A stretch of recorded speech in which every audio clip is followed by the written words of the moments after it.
You must tell me all your secrets. Remember, we must share everything together.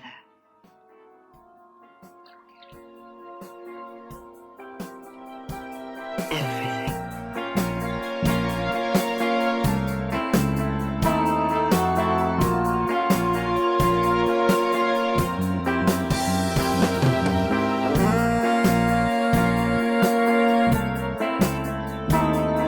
Hello again, listeners. This is Annie Rose Malamet, and you're listening to Girls, Guts, and Giallo.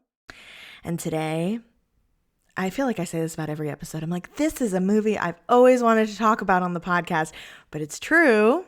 And I was just waiting for the right moment, and it feels like this is the right moment. And I'm talking today with Annaliese about Miss 45. Hi, Annaliese. Hi, Annie. Thank you so much for having me. I'm very excited to talk about this film with you.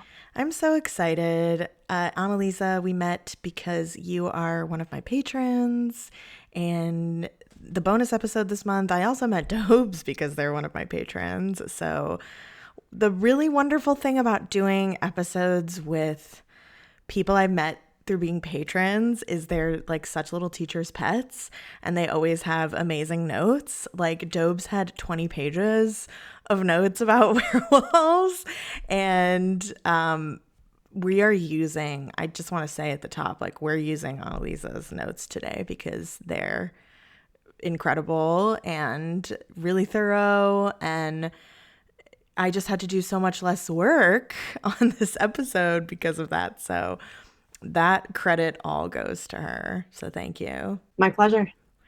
So to begin, can you tell the listeners a little bit about who you are?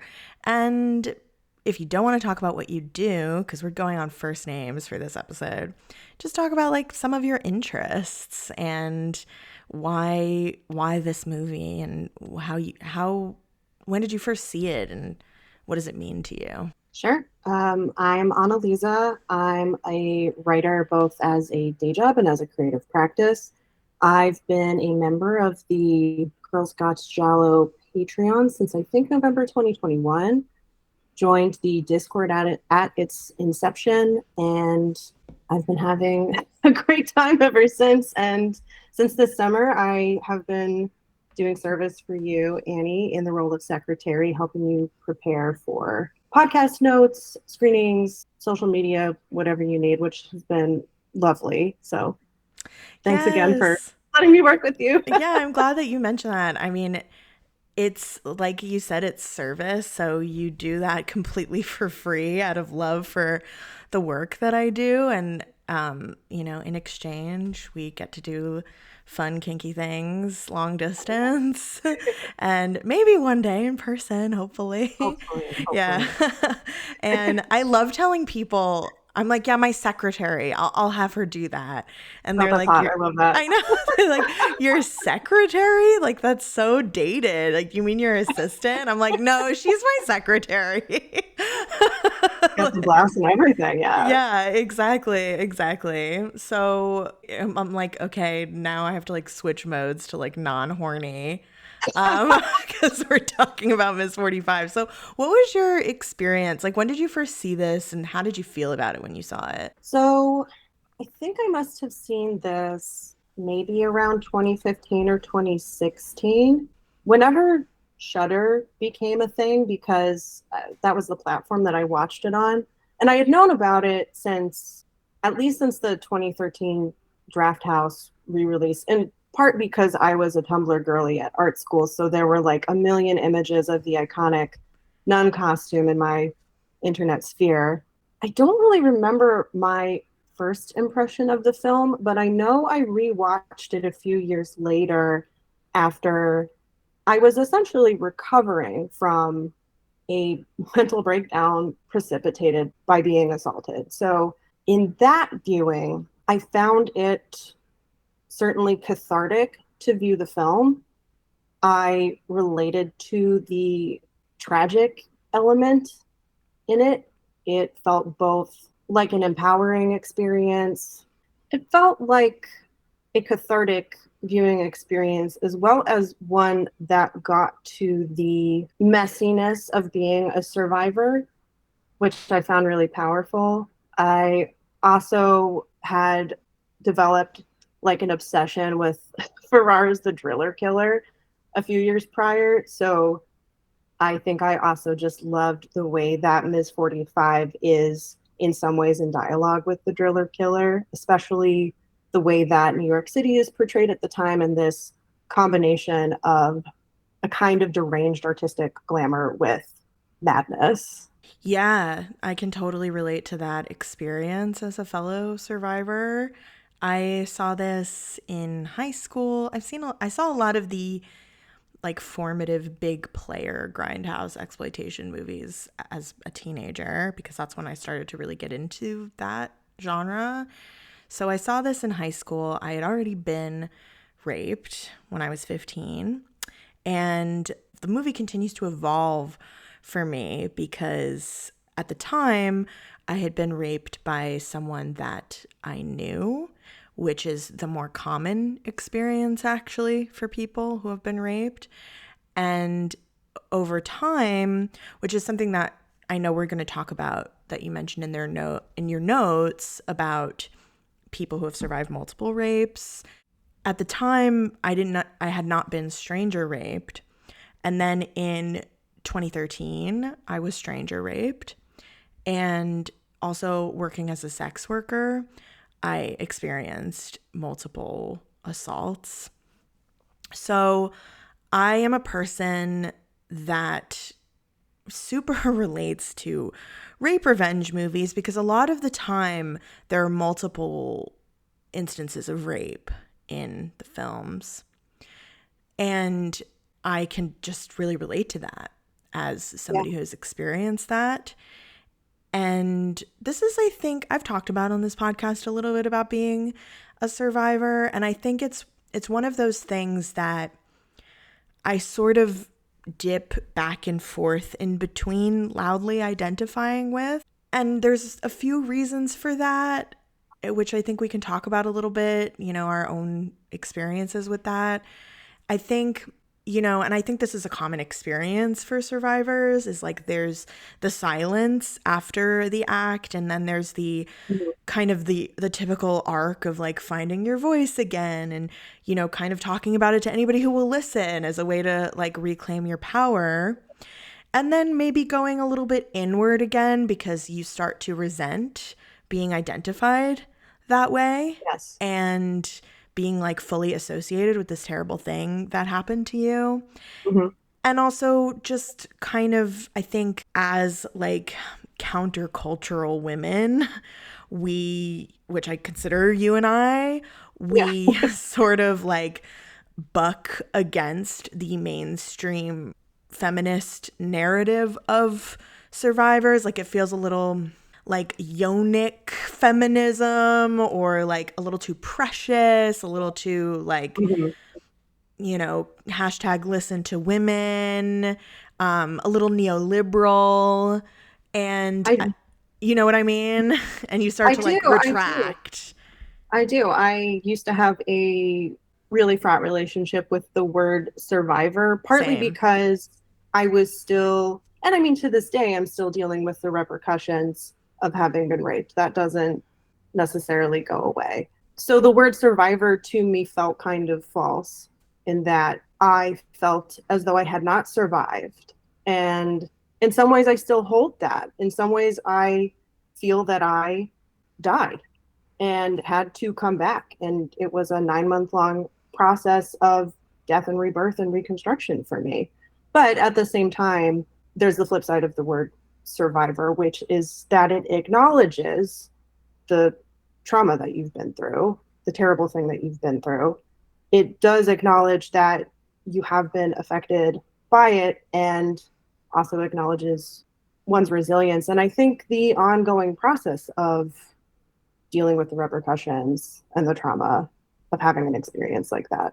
Absolutely. I've had a similar feeling about the word survivor because I also feel a bit of, it's always fraught. Like, I am so glad that we have these movements like the Me Too movement so we can actually start addressing rape culture. And on the other hand, I really resent the implication that my trauma is something that I have to be so heavily associated with, or I resent like the cultural zeitgeist where everything is about trauma. Like every new film or especially horror is about trauma, Jamie Lee Curtis voice.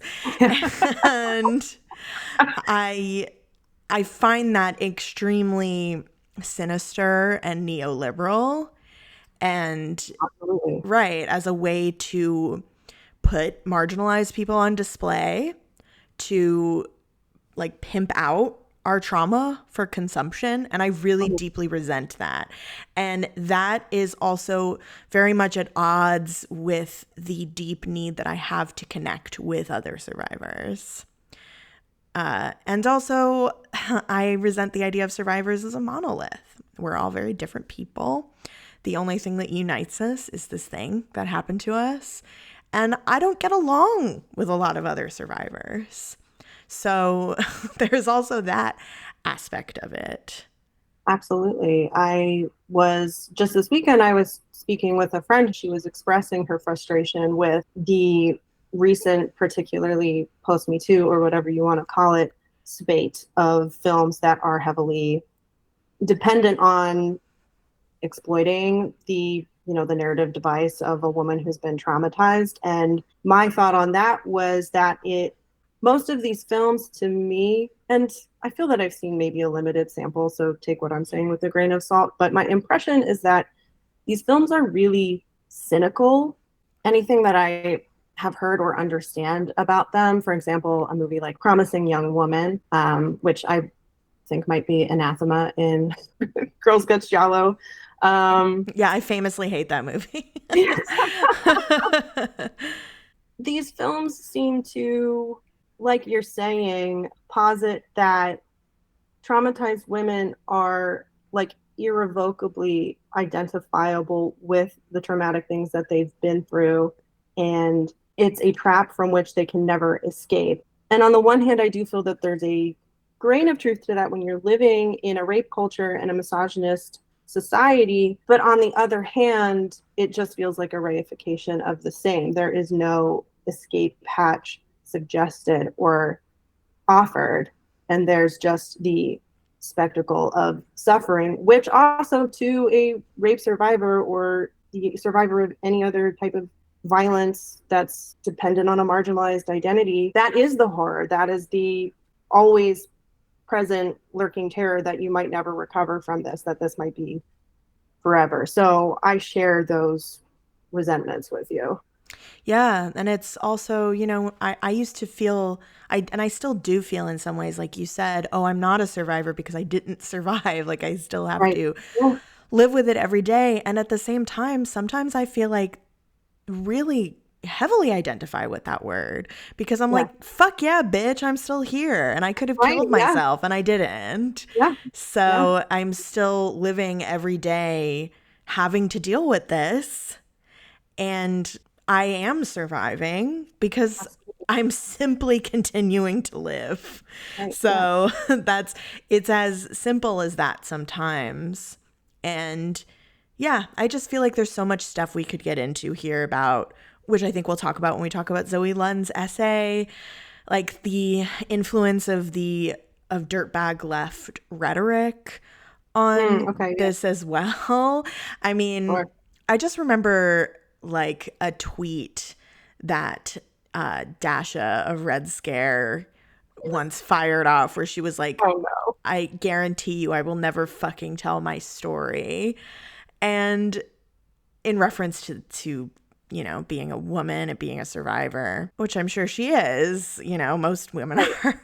Right. And I like hate those women. And I also like totally got it when she said that. Like you don't deserve to fucking hear my story. Like nobody deserves that. It's, it's just, I understand because I feel that similar resentment to this idea of like parading around my story as a way to like garner some kind of respect or like sympathy from Right, or people. credibility. Like, you have to Credibility. talk Yeah, about it enough to prove that you were raped enough to consider yourself a survivor, totally. or that you're doing a disservice to other survivors if you don't talk about it, which is also, I think, a fallacy and really thorny territory. I think there's a lot that we can um, discuss here in relationship to Zoe Lund's essay on Ms. 45, where she talks about her own experiences with sexual violence as well as her relationship with what she considers mainstream feminist attitudes about the correct way to go about being a survivor. And Totally. I do just want to say, like, first of all, I'm so glad you're still here. I'm so glad that I get to speak with you about this film. And I've always, obviously no one is obligated to talk about their experiences, but the way that you have used your voice in support of other survivors has always been very moving to me and has been helpful to me as a fellow survivor. So I did want to say that to you. That is really, really kind. And thank you so much. I mean, that means a lot to me. I feel like I try to speak for the people that feel the way we do, which is that, on the, like, we feel torn between like this neoliberal mainstream feminist way of talking about being survivor versus the kind of misogynist dirtbag left attitude of like, fucking get over it. Like the only real struggle is class struggle, bitch. Like, I feel like I am sort of really outside of those two very present discourses. Yeah. Where I feel like caught in the middle of that a lot of the time. And I feel like I try to speak for other people that feel that way. And Absolutely. thank you for saying that. And I also, was really hesitant to do this episode for a long time because I really don't want to talk about this movie with people who aren't survivors. I understand that. Yeah, like I really don't. And also because of my belief that people deserve privacy and bodily autonomy, I'm not going to ask people if they're survivors. Yes. So, when you had mentioned that you were in my server and we were kind of talking about rape revenge movies, I was like, okay, this is the opportunity. So let's get into talking about Miss 45. So Miss 45 is released in 1981. It's directed by cult filmmaker Abel Ferrara, who a lot of people know for The Driller Killer. I feel like Driller Killer and this movie are his two most famous movies. And it was also written by Nicholas St. John. So, like Driller Killer, it's the similar low-budget guerrilla filmmaking that captured everyday life in gritty downtown pre-Giuliani New York City setting, which is some of my favorite. Is like, I love pre-Giuliani New York movies. Oh, hell yeah, same. Yeah. Just disgusting and like love the fleas. Yeah, exactly. And like you said, Annaliese, it was re-released in 2013 by Alamo Drafthouse Film and has since enjoyed a critical reappraisal and renewed cult following. It's very easy to see this movie now.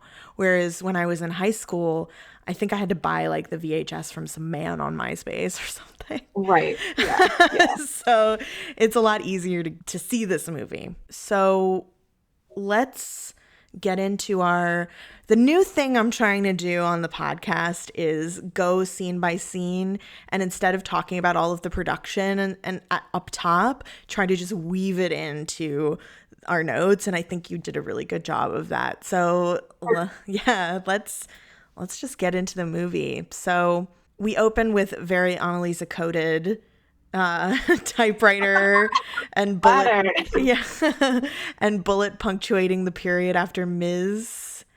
And we're in the Manhattan Garment District in the early 80s. This also reminds me of my mom, who worked in the Manhattan Garment District in the 80s. Right, yeah, so my mom was one of the first plus size buyers for Calvin Klein. Yeah, that rules. I know, that's really cool. And we open in this design showroom where models are demoing garments. And we meet Thana, who is played by Zoe Lund, who is a very beautiful woman who happens to be nonverbal, and she is showing these garments to a buyer. The buyer doesn't approve of the first garment, so Thana's boss returns to the sewing room and asks for another. Also, the woman who's approving the garments is like this really beautiful, cool black woman. Oh yeah, she's gorgeous. I And know. I she's wish we so saw her more. beautiful. Yeah.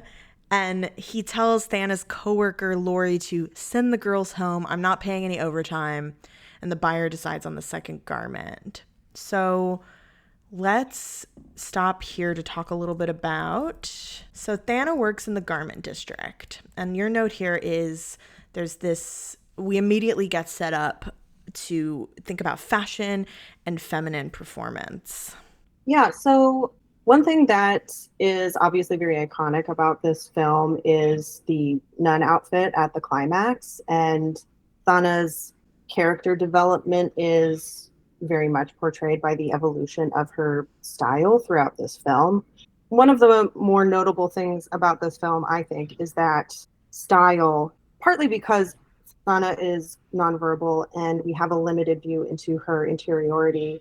Thana's style, as it evolves throughout the film, is a really important marker of her interior journey, for lack of a better word, and her evolution, her descent, her entire character arc. Also, Thana's workplace as a site of exploitation plays a really large role into the development of Thana as this vigilante or angel of vengeance, as one of the alternative titles for the film was. Alexandra Heller Nicholas, in her monograph on the film, also points out that Thana is working in the heart of the mass production of women's clothing.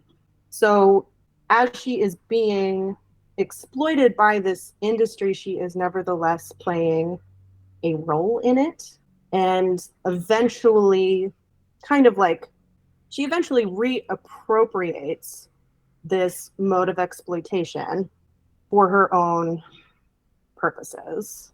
Absolutely. And yeah, clothing and femininity is huge theme in this, and mass production. And I honestly think of this movie as a precursor to something like Base Moi, where the revenge is predicated just as much on class struggle as it is on misogyny, which is like one of those things that a film like Promising Young Woman gets so wrong. And it's like so neoliberal, the idea of extracting the identity of woman away from classism, probably because it's made by like a blood diamond heir. What is Emerald Fennel? Like she's, I made it my business not to know too much about that. So we're at the end of that movie, the police are the heroes. It's very different than this, or films like Miss 45 or Base Moi. You also have a note here that everyone in the demo room is wearing purple as though they're royalty. Again, some more class struggle there. Absolutely. And Heller Nicholas also points out that dichotomy between the two women, the silent model on display versus the silently judging buyer versus silent Thana. Right. Thana's name also, comes from Thanatos, which is destruction. Yes. So, yeah, there's even during one of the final scenes, there's like a cheeky aside in reference to it. So, yeah, that's very deliberate. Yeah, choice. Absolutely. So, and then there's also this idea of clothing as self-expression, but the self-expression is fraught because, like you said, in this society where you're buying clothes that have partly been made for you, it's this idea of like false individuality. Absolutely. And I think too, throughout the entire film, we see multiple scenes of Thana being pressed in upon or feeling as though she is being surveilled or actively being surveilled, as we'll talk about when we get into her landlady. And I think the mass production of clothing and this illusion of choice is one of those elements of the film that illustrates that sense of inescapability. So Thana and her coworkers leave, and her boss is saying goodbye to each of them using these frequent terms of endearment. He literally pats Thana on the head patronizingly, like she's like a little mute animal. And yeah, this is something that you put in your notes that I was also thinking about on my rewatch, is how Albert is so effeminate. Mm-hmm. And there's this trope of the effeminate male villain who stands in contrast to a traditionally masculine love interest. And Albert fulfills this figure, but there's literally no male counterpoint because Thana has no romantic interest. Mm-hmm. So there's zero positive representations of men. Yes. And the queer coding of Albert emphasizes that lack. I really like how you put that, and ends up troubling that dichotomy. Mm-hmm. So he's this like queer coded boss, but is sexually predatory towards Thana. I don't know. What do we like? What do we make of his character? I do think there's like a non-zero element of misogyny or homophobia within this character. I think there are a few instances having to do with, in Albert's case, sexuality and gender performance, and then in later instances with race, where the film uses men who are considered non-normative from like the white masculine hetero ideal as threatening. I think it's, one of the elements of the film that's more regressive.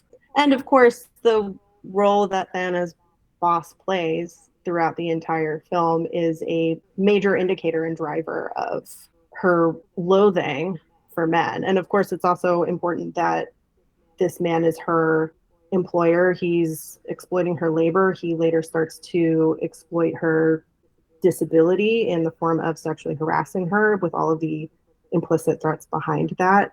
Well, actually, I did have a note here that I was like, how did she get this job with no ADA accommodations? Right. Yeah. Yeah. I know Lund herself had created a backstory for the character because there was none in the actual script. She decided that Thana was someone who had attempted to get into modeling, and when that didn't work out, fell into garment production work. So I don't know if that answers the question, but I did. Totally. I mean, it's kind of a rhetorical question. Yeah. It's just like such it's one of those things where I'm like, oh my God, the people around her barely attempt to even communicate with her. I feel like part of why she has this access is because she's like so conventionally beautiful.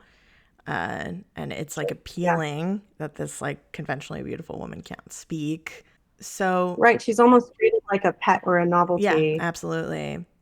Do you want to talk a little bit about Thana, the actress who plays Thana, Zoe Lund? Sure, absolutely. So Thana is played by Zoe Lund, who was Zoe at the time. Her married name was Zoe Lund.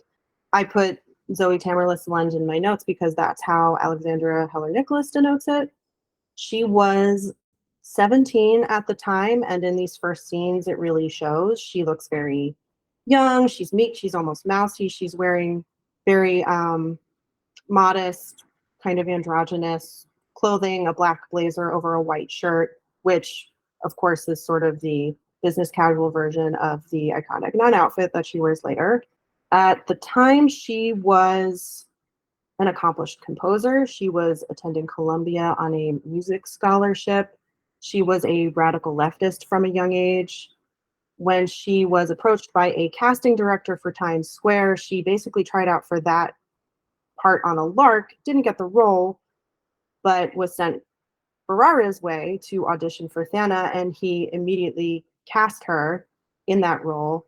They had a working relationship, of course, for this film, and then several years later, Lund also wrote the script for Bad Lieutenant, which I think was made in 1992. At the time, Lund herself was also a rape survivor. She writes that she was raped by a professor in college. After school, she worked as an assistant to a filmmaker and critic named Edward de la Roe. And up until her death in 1999, she wrote several essays and screenplays, including the aforementioned Bad Lieutenant. She also appeared in Larry Cohen's film special effects, which we watched. you screened. Yeah. Was that for Snuff It was Month? for Was Snuff that Month. it? It was a surprise screening, I think, or like a bone. Oh, yeah. No, that was when we were still like using that weird Russian chat site. I think I just like put it on as I was like, whatever, we're watching this, and then I just decided to make it a Patreon benefit that you get surprise screenings. That was hell yeah! I had a great time That's a watching good that. movie. I like that movie. Yeah.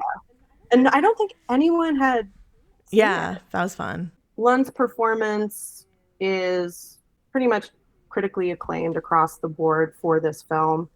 She utters one word the entire time, so the entire performance is dependent upon her facial expressions, her physicality.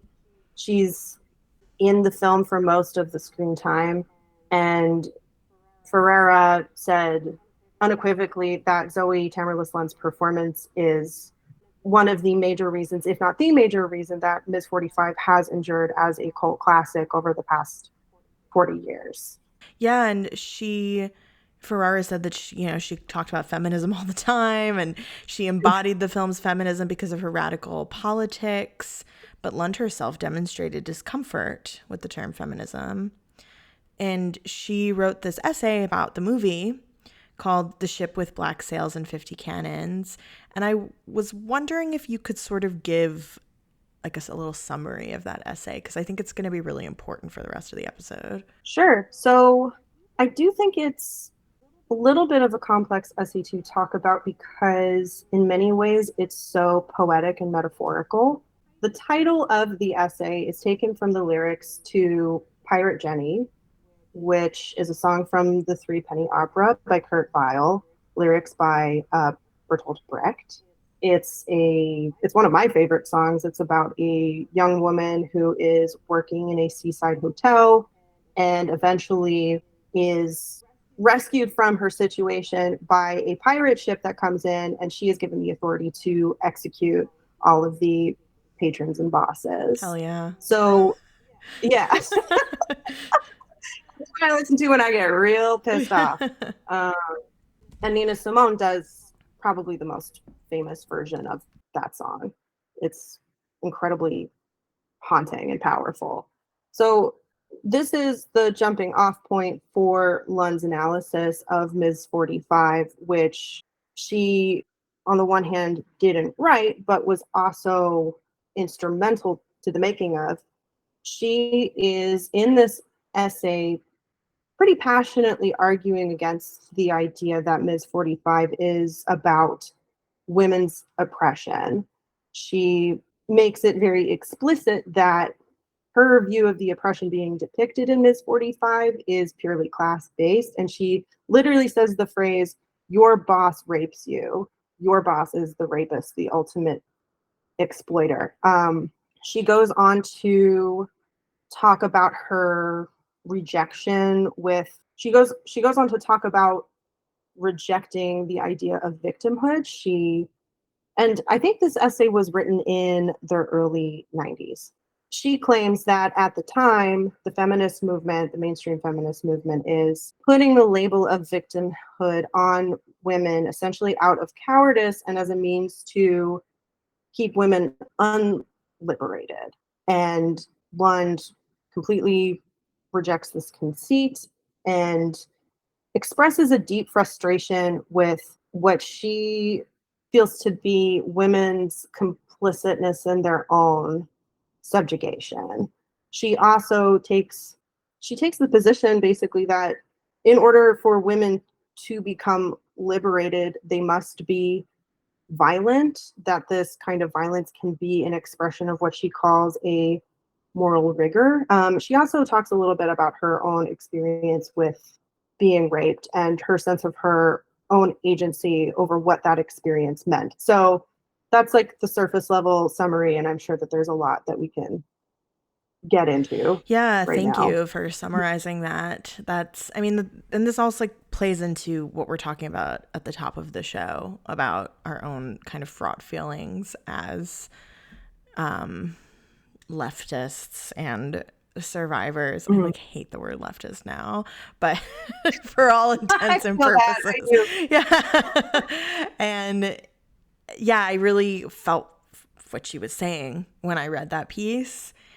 And especially this idea of the raped woman symbolically standing in for class struggle as opposed to being a literal representation, which again goes back to sort of the difference between these films and something like Promising Young Woman, where it is what it is on the surface, and there's very little class analysis, and something like Miss 45 or Base Moi is very interested in those complexities. Mm-hmm. So Thana and her coworkers walk to the subway, enduring leers and catcalls from men flanking them on the sidewalk. Very much what it's like to actually live in New York as a woman. And and also it nods to the overarching rape culture. You know, there isn't just the violence of the rape. There's also the violence of the in everyday mundanities of misogyny. Absolutely. And these are all things that add to her breakdown and what will be her last straw. So one of Thana's coworkers asks her if she'd like to get drinks, and she declines silently. She goes to buy groceries. She's walking past aisles of frozen meat, very symbolic, cutting up women as, you know, treating them like meat. That's what Alexandra Heller Nicholas also says it in her analysis. Mm-hmm. In her monograph also on this book From Cultographies, she does a scene-by-scene analysis like we're doing here. Mm-hmm. So very much in debt to her. And please read the book if you want even more about Miss 45. So meanwhile, as she's at the grocery store, a man breaks into her apartment. As she walks home, a separate man drags her into an alleyway. He's masked. He's played by director Abel Ferrara, who he also played Reno in Driller Killer, and he is credited in this movie under the pseudonym Jimmy Lane that he used in his porno work. That's loaded as hell. And also in Driller Killer is something right. So much like richness here about the relationship between horror and porn. Yeah. So she's dragged into an alleyway by masked man played by Abel Ferrara, who threatens her with a gun and rapes her from behind on top of a garbage can. So this is the first rape that happens in the film. He wears a mask. You said in your notes that it's like almost like he's a movie monster. Mm-hmm. And I was wondering if you want to say a little bit more about that. Sure. So, yeah, the mask that the first rapist is wearing is similar almost to the one in Alice v. Alice, now that I'm thinking about it. Yeah, it's like a semi-transparent mask with blue eyeshadow. It's a woman, red lipstick. Yeah, and I think it was also Heller Nicholas who notes that the character of the first rapist may or may not be Reno, who is the lead in Driller Killer, because same universe. Of how so maybe happening like within the same world. The cinematic universe, you mean? Oh no! Shoot me in the head. I mean, okay, that going on in New York cinematic universe is something I could probably get down with. So I think it's notable that there is this blurring of gender lines with the mask, because that comes back at the climax in a very significant way. In my notes here, I also, I think like you said, wrote that this is the cultural boogeyman version of a rapist, which is of course not to at all deny or discount the fact that stranger rape, random violent rapes do occur and they're around us. But I think that the first rape occurring this way is partly meant to set up the second rape, which enacts a different kind of violence upon Thana. This is very quick, sudden, out of nowhere. I think also it's playing to what an audience in 1980 may have viewed as like what a legitimate rape was. It's not ambiguous. So you, as an audience member, are not at all put in a position to contest whether this is what actually happened. And I think that's being done deliberately so that there is no mistaking that Thana has been victimized here. Yeah, that's a really good point. And the gender fucking with the mask is also goes back to Carol Clover's analysis of horror films and Men, Women, and Chainsaws, and the blurring of gender lines and the way that these killers, who are often nonverbal, like you noted, like Jason or Michael Myers or Leatherface, they don't speak and they're disguised or masked and often feminized within the narrative. And it's almost like the face is like Thana's face when she starts to dress more like high femme in later scenes during her revenge with like the blue eyeshadow and the red lips. Absolutely. I think in the movie there are a lot of instances of Thana mirroring the men who have been violent to her and reappropriating the elements of what they're using or wearing. And then there's also her silence, which is a means of making her a kind of movie monster as well, I think. Absolutely. So Thana arrives home, shocked and disheveled, and to her horror, she realizes there is an intruder in her apartment. He threatens her with a 45, asking where her money is, but she can't respond, and it becomes clear to him that Thana is entirely nonverbal. This is somebody like back, in 1981 would have been called mute, but that is now considered an offensive term, so we've been saying nonverbal. She's like very autistic coded also in this. Yeah, that's a good point. Yeah. And the intruder sees Thana's open blouse and takes it as an invitation to rape her, saying this will get you to talk, because rapists always think their penis is so magical and that you'll experience it. Yeah, you'll experience it and you'll just, you'll be like, how could I have ever said no? This is so wonderful. And Thana waits for the moment that the rapist drops the gun, and she hits him in his head with this like bright red apple, this glass apple figurine, and bludgeons him to death with an iron. So this is her first kill, and it's so justified too. And it's satisfying as hell. Yeah.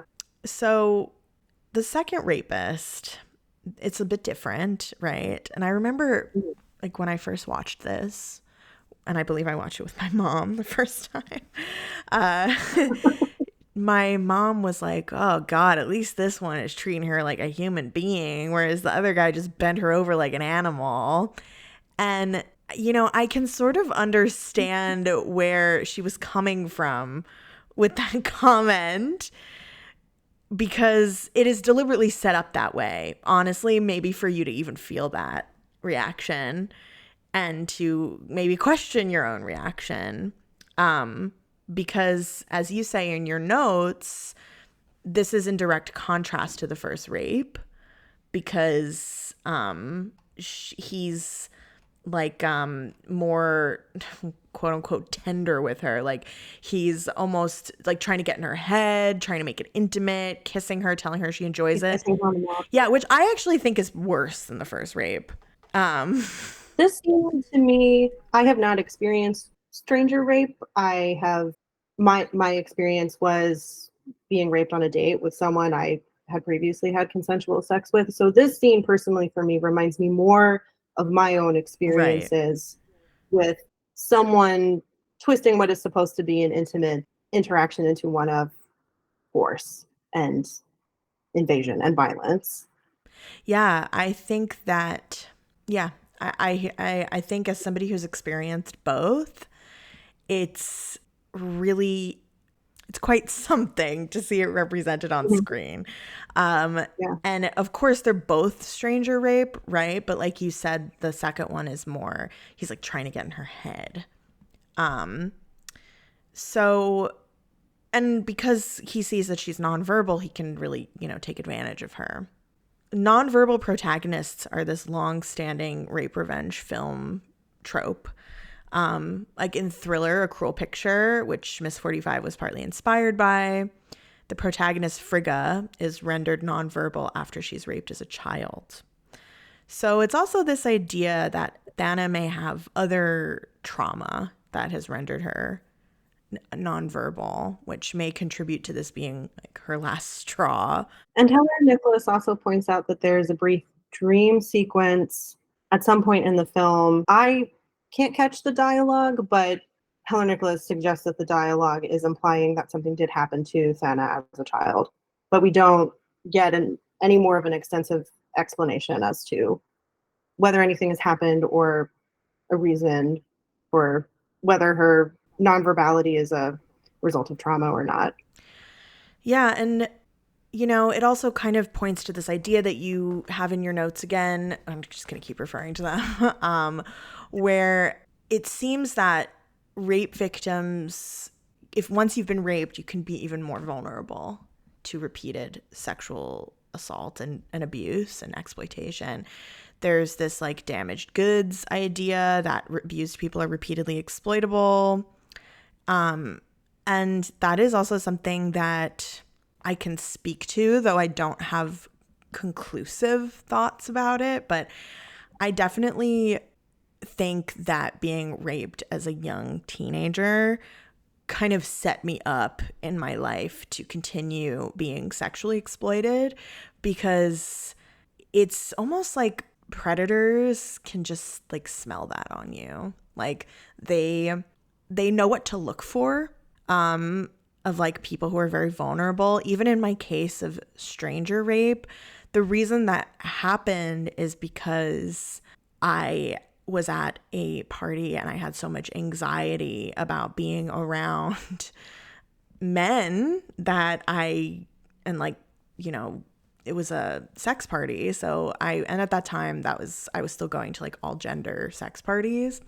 And I had so much anxiety around being around groups of men that I got really drunk as a way to deal with that. And then that's when I ended up being stranger raped by multiple men. So it all plays into itself, right? Like, obviously nothing I did like warrants that behavior. Right. But it's more so that I mean that because I had already had this trauma, I already wasn't I was hyper vigilant in a way that wasn't like productive to protecting myself. It was more like a freeze or dissociation response that can cause you to not be in touch with your surroundings and your feelings, which can make you more vulnerable to people taking advantage of you. Absolutely. That kind of trauma response can be triggered or repeated over and over again. And people who have malicious intentions will readily seize upon that and take advantage of it. And some people even fetishize that. As we know, yeah. Yes, as we both know. Yeah. So, and also, I have some stats here about disability and sexual assault. So, according to Human Rights Watch, when compared to able-bodied women, women with disabilities are 3 times as likely to be physically abused or assaulted. According to the University of Michigan, it's estimated that as many as 40% of women with disabilities experience sexual assault or physical violence in their lifetimes, and that more than 90% of all people with developmental disabilities will experience sexual assault. According to the Justice Department data on sex crimes, and of course, this is all stuff that's reported, right? There's so much that isn't. Right. People with intellectual disabilities, women and men, are the victims of sexual assault at rates more than 7 times those for people without disabilities, which is crazy when you think about how, in general, like something like 1 in 3 women has been sexually assaulted. So then add this to it. It's like there's probably so much that we don't even know about because people with intellectual disabilities are more at a disadvantage for reporting. Like, what is Thana going to do? Go to the police and like get treated like shit because she's nonverbal? And I think this also ties back to the class analysis of the film, because people with disabilities have more barriers to the accumulation of wealth. Dana is clearly a working class person. she is limited in that way, and her access to credibility, to law enforcement, to legal funds if she wanted to pursue this in court. We see that even take the example of Amber Heard. She's a wealthy white woman, right? And even in that instance, this case wasn't even necessarily about sexual assault. It was about defamation. Mm-hmm. In her speaking of her experience with sexual assault and domestic violence. So, what am I trying to say here? Just that, like, no one is safe. Like, even if this woman Yeah. cannot get restitution, what hope do Right. the rest of us have? Yes. That's exactly it. Yeah. Yeah, I mean, each time that I have attempted to even begin to seek justice for things that have happened to me, I have been faced with a wall of limitations that have made it not worth it. Not just limitations, but like things that could be really detrimental to my life. Absolutely. Yeah. Like, I don't know, again, just in the case of like the idea of defamation, there are so many things I have not said publicly because I don't want to be the one ending up in legal trouble, even though I haven't done anything Right. wrong. Yeah, exactly. Especially, you know, if as for me, as someone who is like openly kinky and, you know, talks about subversive, transgressive, like very frowned upon activities in my work, I can't risk that. I can't risk getting my entire source of living shut down because somebody is going to accuse me of defamation. So and then of course this leads into this idea of Thana's silence and the idea that you have to talk about it. But there's limits to what's acceptable to talk about. Like there are all these taboo responses that people have to rape, like violent fantasies or consensual non-consent, or even, you know, the stigma we feel if we don't get over it, right? Right. Yeah. And I think, I hope you don't mind me recounting this exchange, but it was in the Discord you were talking about the experience of having violent fantasies about your rapist, and I responded, yes, I think about this all the time. This has been something that is at once troubling and also cathartic for me. It's part of why the film, I think for many survivors who watch it, myself included, it feels like the expression of the unsayable, which is that it often feels that the only recourse towards justice, or whatever you want to call it, would be violence, would be deadly violence. And that feels really taboo to say for so many reasons, partly because I think we still live in a culture where there's a dominant framework that people who have been harmed need to forgive in order for the healing process to start, Right. which is, of course, not true. Yeah. And I mean, that's something I've even worked out for myself when I did my steps in adult children of alcoholics. Shout out to ACA. If you're thinking about joining, you should join. But that was something I really struggled with during the step 8, the amends process. And something that I actually like came to the conclusion of that I found like actually very liberating and freeing was like, no, I don't have to forgive them. I have to forgive myself for the ways that I was so mean to myself after these things happened to me, and the blame that I placed on myself. Like forgiving them that's not an option because they're not sorry. I don't think you can forgive people who aren't sorry. And it's more that I have to forgive myself for the way that I was terrible to myself and in the wake of those incidences. Yeah, I had a very similar experience in Coda with the same step, realizing that it's hard to accept that there's nothing to be done maybe in the way that you would want to do it, but there are other things that you can do. I certainly count having this discussion as one of them, as a means of reclaiming agency and pleasure. Absolutely. And it's also a double edged sword because I also know that like this conversation is going to be really hard for us and like trigger us. But, Sure. Yeah. so it's like you also, but rape culture is enforced by silence. So it's, it feels important to talk about that, even though it can be really hard and actively upsetting to talk about it. I mean, luckily, like this is a very contained space, and I think that we did a lot to make sure that we felt really safe to talk about this.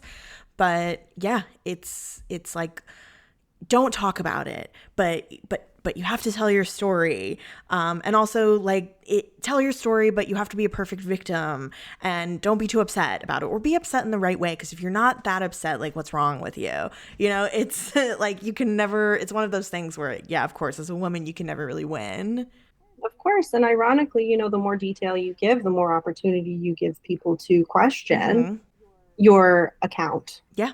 of what happened. Yeah, I mean, even as like somebody who is a multiple rape survivor and feels a lot of guilt about like that and the way that it will color people's perceptions of me as like some high maintenance crazy bitch or something, or that the fear that people will feel like I put myself in those situations, like talking about my gang rape, like even telling my listeners that like, yeah, that happened at a sex party, I'm like, well, what can I expect? Like it's, of course, that blame that I have for myself comes back in it. So yeah, it's very very fraught to talk about.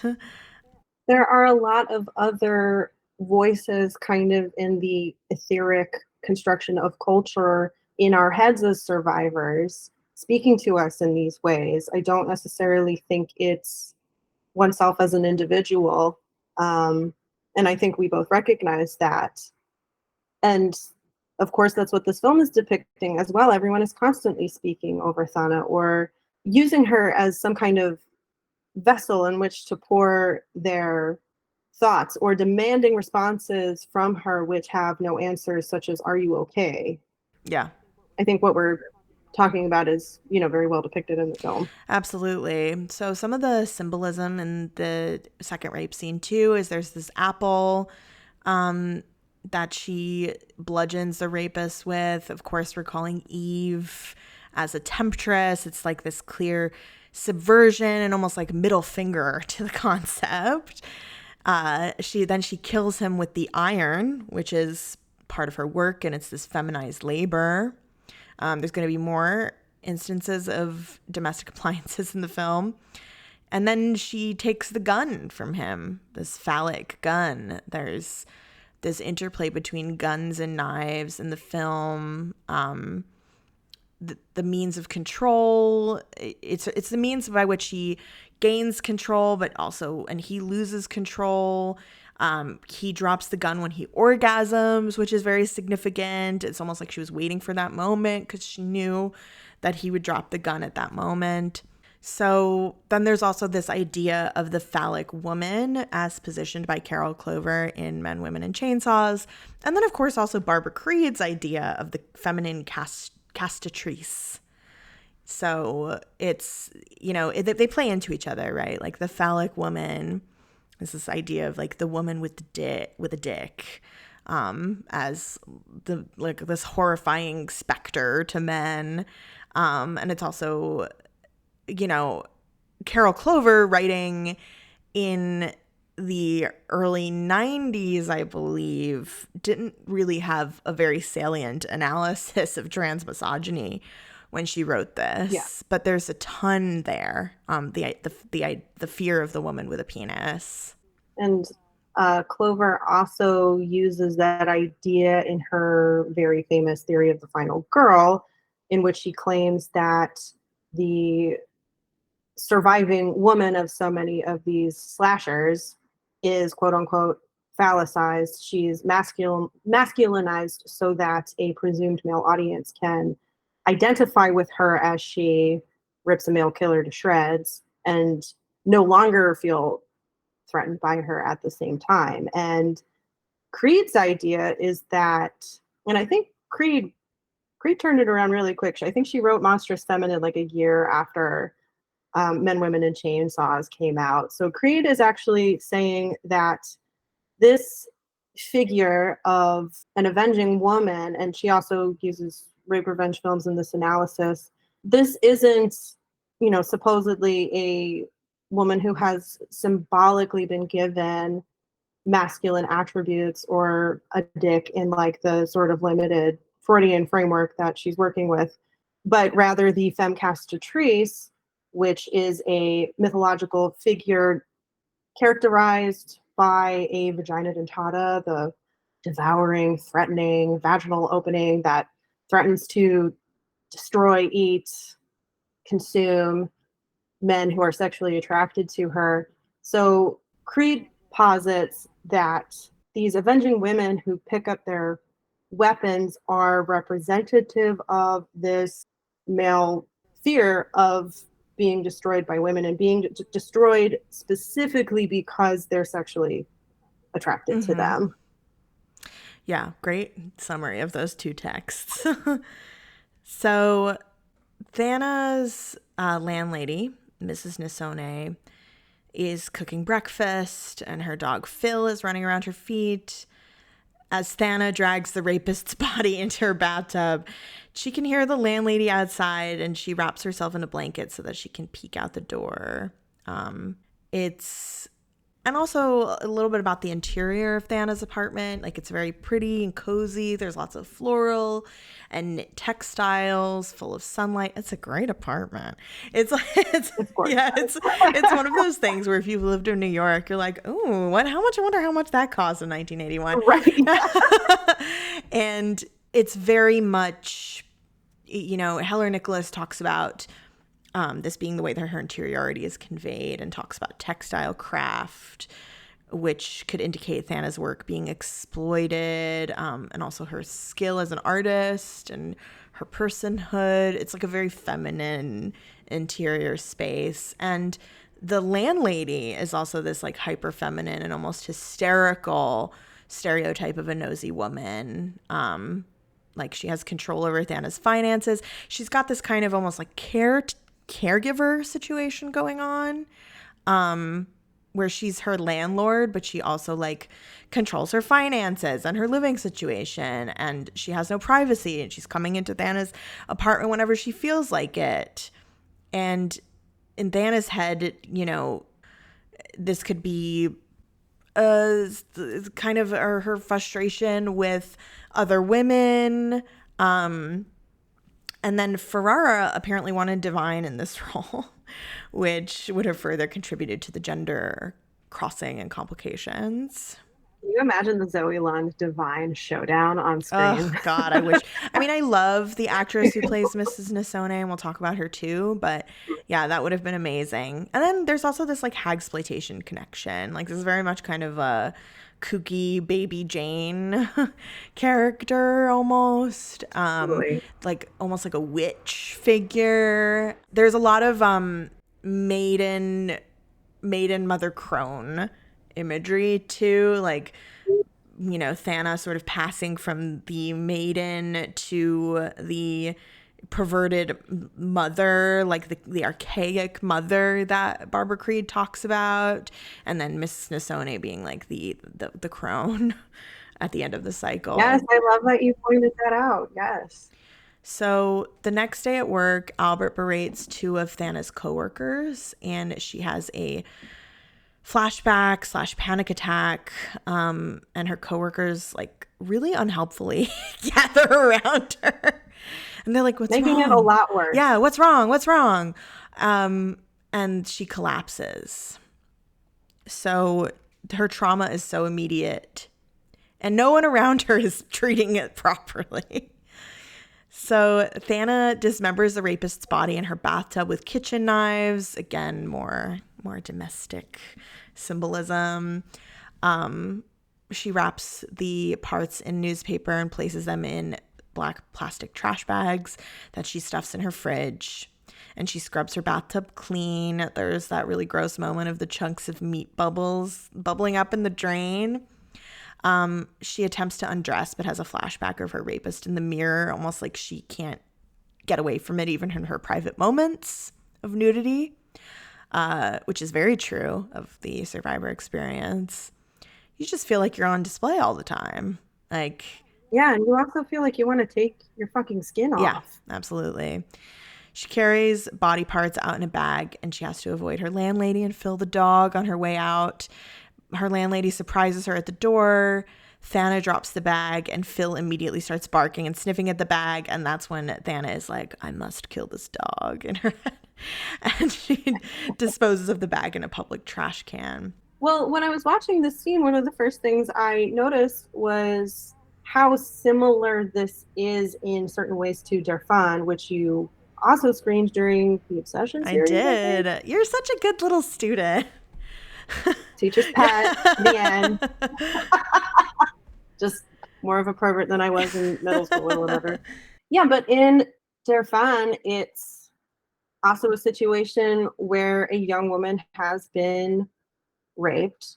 It's very different in that this woman is pursuing this older man, but she's a 15-year-old. So he basically bucks and runs, and she takes her revenge by bludgeoning him with a figurine, which Thana also does here, and using a electric carving knife to dismember him and grinding his bones to dust. And Thana does similarly here. In Derfan, the protagonist is clearly taking almost a form of sexual pleasure in what she's doing. I think this also came out the same year, even though, so I don't think there's any way that one filmmaker would have seen the other's work. So it's just an Just like a weird zeitgeist thing. Yeah, totally. So Thana clearly is not taking any pleasure in this act. If anything, it's physically grueling. She can't even take the second rapist's clothes off. It's incredibly triggering work for her. Can we talk a little bit about, and I think we've alluded to this in previous parts of our conversation, but could we talk about her decision to stash the iron and gun and cut this man up instead of talking to the police? Yeah, I mean, I feel like that's really significant because she just knows that that's not going to go anywhere. You know, as a Absolutely. disabled woman, you know, she's like, I can barely get Right. my supposed friends to listen to me, let alone the police. Like, they're Yeah. just going to blame me, or, you know, it's going to be a mess. So she, I mean, it's a very abolitionist film, the rape revenge film, which is kind of why, again, Promising Young Woman is so horrible. Is that, I know I'm like so stuck on this, but it's, you know, part of the beauty of the rape revenge film is the vigilante justice. Sure. Because as a person who is a survivor, but also an abolitionist, I really don't care about my rapists going to jail. I just want to kill them. I feel like that's part of why these films are so cathartic for people, is they get to live out that fantasy. And yeah, I mean, it's just there's no even whisper of the police getting involved here. Absolutely. Yeah. Not until the very end, which we see is the result of her landlady again being incredibly invasive, literally breaking into her Yeah. house to gather evidence. So the police, her landlady, her boss, they're all being positioned as complicit in a system of oppression, which includes one that does not allow agency or recourse for rape victims. You also mentioned the Semiotics of the Kitchen by Martha Rossler, which I thought was a great reference. I mean, yeah, because there's, you know, that's a feminist video art piece from the 70s, and it's just one woman, Martha Rossler, in front of the camera, like violently using kitchen tools, like in a very sort of frenzied way. And yeah, that's totally, if not a direct reference, like very apt to talk about in conjunction with this scene. And then you also said here, when she's buying groceries, and now she's stuffing the rapist body in her fridge and these black garbage bags, right? And then there's the meat in the supermarket, and she was raped on top of these trash cans, and now she has to use these trash bags. It's kind of the way that rape permeates every aspect of your daily life, but it's also recalling ideas of trash and refuse and victims feeling discarded. Absolutely. Yeah, that really struck me, especially upon the more recent viewings that I did in order to prepare to talk to you about it. That from the beginning, Thana is trying to engage in her everyday domestic life, and it is immediately infringed upon by rape. And from that point on, there's so much action that takes place just in Thana's apartment as well. It's literally littered with reminders of what has happened to her, which is, again, so like you're saying, so reflective of the experience of having to function after something that has potentially rendered that impossible. Every domestic act or every everyday act becomes one that is fraught with distress or reminders of what has happened.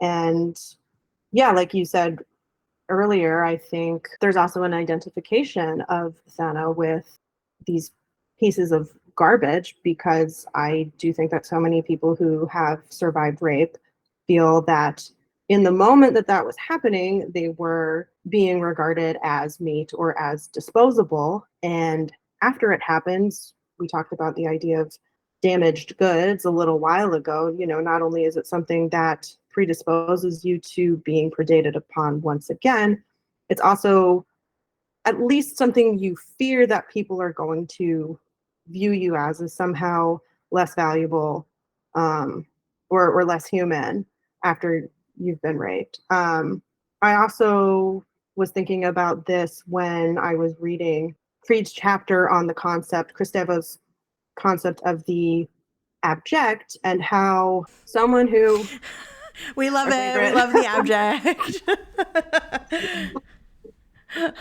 objection girl is Yeah. here. But yeah, when I was reading Creed's chapter on Kristeva's concept of the abject, I actually forget if she talks about this or if this just popped in my head. I don't want to take credit for her work, but um, someone who has been raped is completely thrust out of the symbolic order. So when we're getting into this depiction of Thana's domestic sphere, suddenly nothing makes sense. Everything is rearranged in her own understanding. And that is part of what leads her, I think, to becoming this vigilante. She cannot identify any longer with the society that she previously did and now feels completely outside of it. And of course, there's also a parallel there and a direct reference to Taxi Driver, which came out only a few years before Ms. 45 did. I think also the film makes this explicit, and this is also part of how the film links sexual violence and class-based oppression. It is initially people who are living on the street, houseless people who are finding the body parts, and there's repeated scenes featuring people who are living on the street. And as I was thinking about that, I sort of came to the conclusion that now Thana feels that she can only identify with other people who feel that they have been completely thrown away by not just an economic system, but a symbolic system. Totally. Yeah. Yeah, I mean, the landscape of pre-Giuliani New York City is perfect for this because there's so much trash and refuse and discarding going on. And it all culminates in a very powerful narrative, which just cannot be captured in any other time and place. Absolutely, yeah. So, and Heller Nicholas also talks about the actress who plays Miss Nissoni, which I felt like we should interject here. Adita Sherman, who was a longtime fixture of the downtown scene. Again, like this is such a New York movie. She was a photographer and activist. She was a model for Andy Warhol, and she was a fixture of the Carnegie Hall Artist Studios. So, and then, Abel Ferrara is himself like famously such a New York filmmaker, and uses the landscape of New York in like every film of his that I've seen. So, and I haven't seen all of them, but yeah, I'm thinking of like Driller Killer, Miss 45, The Addiction. What is that is it New Rose Hotel? Is that what it's called? The grittiness, the shadiness of New York is very important in his films.